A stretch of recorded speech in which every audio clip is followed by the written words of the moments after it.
teman-teman? Oke, ini waktunya 2 jam kan khusus aku kan ya? Okay. Gimana Kak Devi? Ya jadi aku udah jadi content creator dari tahun 2017. Bukan journey yang pendek untuk menjadi seorang content creator, ada jatuh bangunnya. Jadi pada saat aku nyampe di Amerika, di US itu pertama kali aku bikin konten Kak. Dan kontenku tuh random banget, mulai dari vlog, horror, video reaction, semuanya udah aku coba dan jatuh bangun banget. Sampai akhirnya bisa ketemu nih konten winningnya, yaitu Seberapa Kaya ini. Dan sebenarnya Seberapa Kaya ini tuh konsepnya baru ditemukan tahun lalu, 2022. Jadi dalam setahun itu udah langsung 800.000 kenaikannya dalam setahun. Oke, gara-gara Seberapa Kaya? Seberapa Kaya. Oke. Coba mungkin kita play dulu ya Seberapa Kaya. Berapa banyak kali nih Kak Samuel ngomong Seberapa Kaya? Hitung ya. Suaranya? Ya. Gozali. Seberapa kaya Fadil Jaidi? Seberapa kaya Atta Halilintar? Seberapa kaya pengasuh Rahata? Seberapa kaya Ria Ricis? Seberapa kaya Siska Kol? Nah, itu dia. Di videonya dia suka membuat konten serba mewah seperti borong. Pokoknya semuanya di kontennya Seberapa Kaya. Siapa yang mau di Seberapa Kaya ini sama Kak Sobat sekarang nih? Boleh maju ke depan. Oke, nah di sini nggak ada orang pajak kan? Oh, nggak ada ya? Jangan nama-nama. Oke, nih Kak, sebelum akhirnya ketemu nih konten niche-nya dari Kak Samuel, kan udah dari 5 tahun lalu ya bikin YouTube. Itu kan awalnya kontennya horor sama komedi, terus boleh coba ceritain dari awal konten nih Kak? Awalnya tuh memang karena aku belum kenal tentang apa itu personal branding dan memang buat YouTube itu buat have fun, jadinya yang aku tembak itu semua jenis-jenis konten yang ada aja. Semuanya dicoba ya? Semuanya dicoba. Oke. Sampai akhirnya bisa menemukan personal branding yang pas, lalu akhirnya booming. Nah ini ini tuh sempat di tahun 2019 setelah mencoba beberapa kali. Ini momen dimana YouTubeku juga naiknya cepet banget. Jadi sebulan itu nambah 150.000 subscribers dari konten ini. Gara-gara konten reaction ya sama teman-teman yang di US. Iya. Oke, ini 17 juta loh viewsnya, keren banget. Terus juga pernah nyoba yang ini komedi juga pernah main, terus juga musik juga dicobain ya sama Kak Samuel, luar biasa loh.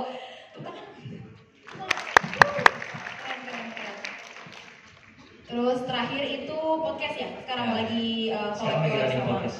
Oke. Boleh kita tonton kali ya. Ini boleh ceritain juga kalau Tapi saya lihat kayak tiba-tiba kalian video callan sampai si Oman tidur gitu. Itu beneran maksudnya sampai tidur sampai video call gitu? Emang? Sebutin itu kalian? Ini caranya berkomunikasi. Ini nggak ada komunikasi kalau lagi mimpi. Yang satu cuma ngeliat diri. Itu lagi gimana sih? Gue nggak ngerti. Ini kuncinya apa sih? Ini kayak gitu. Gue tuh biasanya kerja malam nih. Saya jam 10 baru kapan? Biasanya jam 10 ya. 10 gua. Lu? Jam 5 sore. Kayak teleponan, ngobrol-ngobrol. Terus biasanya mau tiduran. Ya udah jam 12 sampai jam ketiduran. 1 mungkin tidur terus itu gue masih bukan Lu kan di laptop kan? Kalau lu ngelakuin hal lain, lu bawa laptop ini kemana-mana gitu. Lu ngelakuin hal lain. tapi kalau udah rumah Jadi dalam ya. Oh, Di dalam kamar. kalau outdoor nggak gitu dong. Nggak khusus kalau lagi di rumah sehari. Iya. Oh. Oke. Sampai sekarang nungguin nih kontennya nih Kak. Dari seluruh konten yang Kak Samuel coba, yang mana yang paling berkesan mungkin boleh diceritain. Berkesan ya. Semuanya mau pada saat bikin konten itu feel-nya beda-beda lah. Ketika bikin komedi, happy-nya juga dapat. Ketika bikin reaction juga beda. Tapi kalau yang paling berkesan pasti yang Seberapa Kaya ini gitu. Karena bermula dari aku decide untuk masuk ke personal branding bisnis dan investasi dan gak ada yang nonton sampai akhirnya kita berpikir bahwa gimana caranya untuk membuat sebuah konten yang tetap berhubungan sama uang tapi yang bisa diterima oleh masyarakat luas. Setelah itu kita melakukan riset dan kayak Atta Halilintar setiap kali gerbang rumah artis kok view-nya banyak ya. Dari situ akhirnya kita kepikiran kenapa kalau kita nggak buat video Seberapa Kaya. Dan video pertama Seberapa Kaya itu langsung yang tonton 10 juta views. Itu siapa tuh kalau boleh? Seberapa Kaya Raffi Ahmad. Oh, Raffi Ahmad duluan ya. Duluan. Itu berarti riset sampai ke dalam-dalam tuh ya, sampai Iya, jadi setelah itu enggak, bahkan pas saat kita project Raffi Ahmad itu banyak juga yang komen, masih kurang ini nih, dia masih punya ini. Tambahin ya malah Iya. subscribernya ya. Oke. Nah, jadi tuh teman-teman konten Saya lihat tuh harus dimulai dari adanya personal branding. Nah, personal branding itu tercipta dari 4 hal. Oke. Ini boleh dicatat juga teman-teman yang mau. Boleh. Yang pertama, silakan siapkan catatannya. ya, jadi yang pertama itu apa yang kalian sukai dulu. Nah, setelah kalian udah tahu apa yang kalian sukai, skill apa yang kalian jago. Dan yang ketiga, apakah konten ini bakal ditonton orang apa enggak? Dan yang keempat, apakah bisa menghasilkan uang atau enggak? Langsung ke contohnya aja. Oke, case-nya. Misalnya ada orang yang suka masak, contohnya seperti itu. Dia suka banget masak, tapi skill masaknya nggak jago-jago amat. Jadi ya nasi goreng doang dia bisa atau apa. Jadi kayak nggak. Terkadang ketika dia masak pun rasanya kurang enak kayak gitu kan ya. Dan yang ketiga, apakah ada orang yang menonton video masak? Ada, resep dan sebagainya. Dan apakah bisa menghasilkan uang? Bisa. Tapi karena dia nggak jago atau nggak punya skill di sana, berarti itu bukan niche-nya dia, bukan personal trainingnya dia, harus diganti lagi gitu. Jadi keempat ini harus gabung dan apa yang kalian jago, apa yang kalian suka, bisa menghasilkan uang enggak dan ditonton orang atau enggak, ketika ini udah bergabung, nanti akan keluar satu segmentase, misalnya pendidikan, misalnya food, misalnya komedi. Nah dari sana baru ditentukan lagi niche-nya. Niche itu artinya lebih dalam lagi tuh, karena kan contohnya kayak aku nih, pas saat aku mau masuk di edukasi itu luas banget kan. Nah, aku lihat lagi nih, aku tuh mau edukasi apa? Edukasi tentang finance, edukasi tentang apa? Dan akhirnya aku mutusin buat finance. Tapi sampai situ nggak cukup, finance harus lebih dalam lagi. Misalnya finance untuk siapa? Untuk anak muda, untuk orang tua, untuk yang pemula, untuk yang advance atau gimana? Itu kan beda lagi tuh. Sampai akhirnya satu ketika aku decide, oh kayaknya kontenku investasi untuk anak muda yang belum mengenal tentang dunia investasi. Jadi setelah udah spesifik seperti itu, udah mudah untuk membuat konten karena benar-benar udah terfokus banget.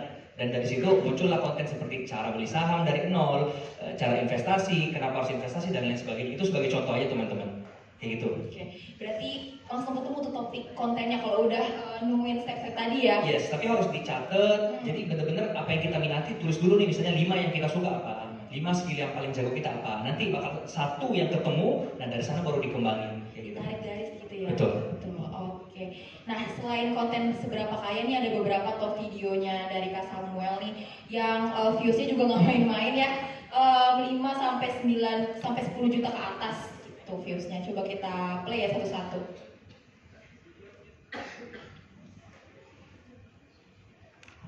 Seberapa Excel dan Excel. Ini salah satu contoh video seberapa kaya yang Kak Samuel suka buat. Nah, selain seberapa kaya juga ada beberapa konten lain. Boleh di next Kak. Ini baru dari Essential guys, belum seperti brand endorsement. Seberapa kaya sales ZXL. 5 barang yang murah di Indonesia. Jadi Kak Samuel selain seberapa kaya juga bikin konten-konten pengalamannya di Amerika juga ya?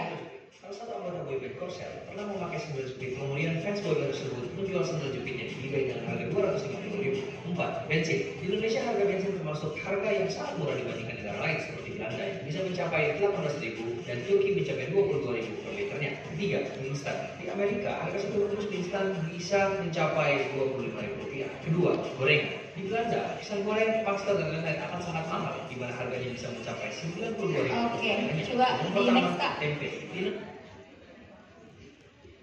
Alasan orang Indonesia suka makan nasi. Asia memiliki banyak negara yang makanan pokoknya adalah nasi, seperti China, Jepang, Korea Selatan hingga Indonesia, di mana menurut data BPS, produksi padi pada 2022 diperkirakan mencapai 55,6 juta ton dan hampir 88. Dari Kak Samuel sendiri nih, selama buat konten-konten yang selain seberapa kaya ya, itu dari Kak Samuel ada tips atau mungkin sharing lagi buat teman-teman content creator bikin videonya tuh gimana? Kan tadi kan ada cara cari topik konten nih. Nah sekarang implementasinya ke kontennya tuh kayak gimana? Coba boleh jelas. Oke, kalau mungkin aku lebih pengen share gimana sih cara membuat konten itu bisa menjadi viral. Boleh. Ini mungkin yang teman-teman juga banyak bertanya di sini kan. Aku udah upload nih, udah konsisten, udah 5 tahun jadi content creator, tapi viewsnya cuma 50, 30. Nah kuncinya apa sih sehingga video itu bisa menjadi viral? Secara konsep algoritma nih ya teman-teman, ini kita pakai logika aja. Social media, terutama kayak YouTube ini, dia itu pasti menginginkan untuk para penonton platform tersebut gak keluar dari platform dia. Jadi otomatis video-video yang akan direkomendasikan oleh YouTube adalah video-video yang paling banyak ditonton oleh teman-teman semua. Maksudnya ini dari sisi durasi. Jadi kalau misalnya kalian bikin konten dan yang tonton misalnya 90% dari video tersebut baru dia swipe misalnya kayak gitu, itu kemungkinan besar video itu akan tinggi viewsnya. Jadi kunci untuk membuat konten yang viral adalah gimana caranya kita membuat konten yang ditonton orang dari awal sampai habis.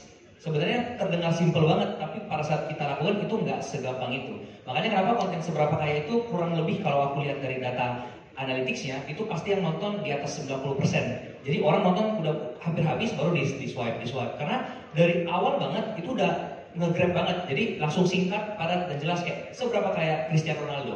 Kemudian Ronaldo memiliki rumah, bla bla bla, mobilnya begini. Aku nggak pernah bahas yang kayak seberapa kayak Cristiano Ronaldo. Ronaldo lahir di Portugal pada tanggal itu kayak itu udah pasti langsung di-swipe sama orang gitu loh. Jadi langsung to the point, nggak peduli tentang kayak durasinya mau berapa. Yang penting ya setiap kali kita membuat konten, mindsetnya itu harus yang kayak gimana untuk orang bisa nonton video ini dari awal sampai habis. Ketika orang udah nonton videonya dari awal sampai habis, udah pasti viral. Wah, keren banget. Tuh lagi. Oke. Enak Kak? Kalau buka pertanyaan, buat tetap bikin konten terus gitu. Boleh. Oh ya, buat teman-teman yang ada di Makassar, jangan patah semangat ketika buat konten, karena aku juga pernah ada di posisi kalian, di mana tahun 2017 aku start bikin YouTube dari followers 50 orang, itu pun itu semua temanku semua nih 50 ini. 50-nya ya? Iya. Terus konten selama 6 bulan, nggak ada sama sekali viewers. Bahkan nih fun fact-nya, aku pernah bikin email palsu sampai 200 untuk subscribe diriku sendiri. Untuk subscribe channelnya Kak Salmi. Itu boleh dicoba. Gue kayak kelihatan nambah gitu kan subscribersnya. Iya. Tapi yang itu sebenarnya nggak efektif teman-teman. Intinya kalau mau cepet naik sekarang, memang aku saranin untuk berkarya di YouTube Shorts ini, karena dari situ lebih mudah juga buatnya, cukup durasi di bawah 1 menit, kalian bisa viral dengan yang penting konsepnya itu tadi ya, jangan lupa bikin konten yang orang tonton dari awal sampai habis. Itu aja. Semangat semua. Semangat semuanya. Oke, thank you. Thank you. See you. See you. Terima kasih banyak. Terima kasih banyak ya. Semoga kalian ingin